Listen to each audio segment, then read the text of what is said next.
ناظرین کرام، خدمت بحر یعنی سمندر میں لوگوں کی رہنمائی کرنا حضرت خضر علیہ السلام سے ہی متعلق ہے، اور الیاس علیہ السلام خشکی میں ہوتے ہیں۔ امام نووی نے شرح صحیح مسلم میں فرمایا کہ جمہور علماء کا یہ قول ہے کہ وہ زندہ اور ہمارے درمیان موجود ہیں، اور اس بات پر صوفیاء اور اہل معرفت کا اتفاق ہے کہ ان کو دیکھنے، مجمع میں شرکت کرنے، ان سے کچھ حاصل کرنے، ان کے سوال اور جواب، پاکیزہ جگہوں میں ان کے موجود ہونے کی روایات، واقعات بے شمار اور بیان سے زیادہ ہیں۔ ابن صلاح نے کہا کہ جمہور علماء کے نزدیک وہ زندہ ہیں اور عام علماء بھی ان کے ساتھ ہیں، جبکہ بعض محدثین نے ان کے زندہ ہونے کا انکار بھی کیا ہے۔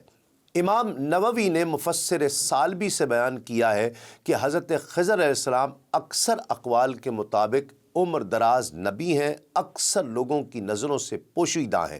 کہا جاتا ہے کہ آخری زمانے میں جس وقت قرآن مجید اٹھایا جائے گا اس وقت وصال فرمائیں گے، اور کہا گیا ہے کہ جمعہ کے دن حضرت مہدی اور عیسیٰ علیہ السلام کے ساتھ مسجد حرام میں آپ جمع ہوں گے۔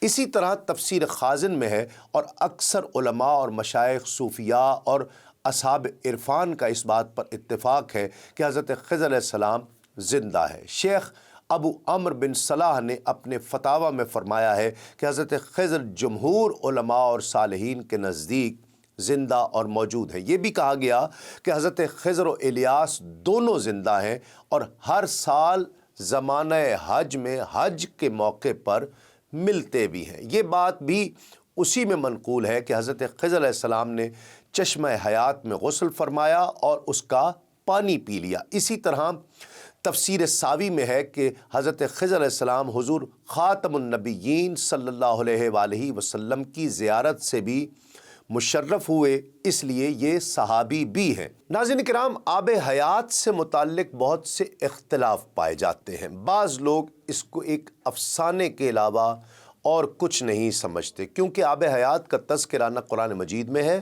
نہ ہی کسی صحیح حدیث میں ہے۔ ہاں، البتہ کچھ علماء کرام نے اس کا تذکرہ اپنی تفاسیر میں کیا ہے۔ حضرت ذوالقرنین کے پہلے سفر کے باب میں کیا ہے، جیسے کہ تفسیر خزائن العرفان میں نقل ہے۔ حضرت ذوالقرنین نے پرانی کتابوں میں پڑھا تھا کہ سام بن نوح علیہ السلام کی اولاد میں سے ہے۔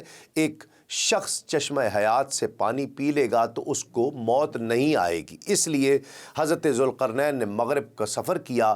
آپ کے ساتھ حضرت خضر علیہ السلام بھی موجود تھے۔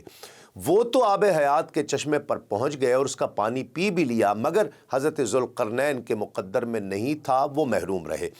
اس سفر میں آپ جانب مغرب روانہ ہوئے تو جہاں تک آبادی کا نام و نشان ہے وہ سب منزلیں طے کر کے آپ ایک ایسے مقام پر پہنچے کہ انہیں سورج غروب کے وقت ایسا نظر آیا کہ وہ ایک سیاہ چشمے میں ڈوب رہا ہے، جیسا کہ سمندری سفر کرنے والوں کو آفتاب سمندر کے کالے پانی میں ڈوبتا نظر آتا ہے۔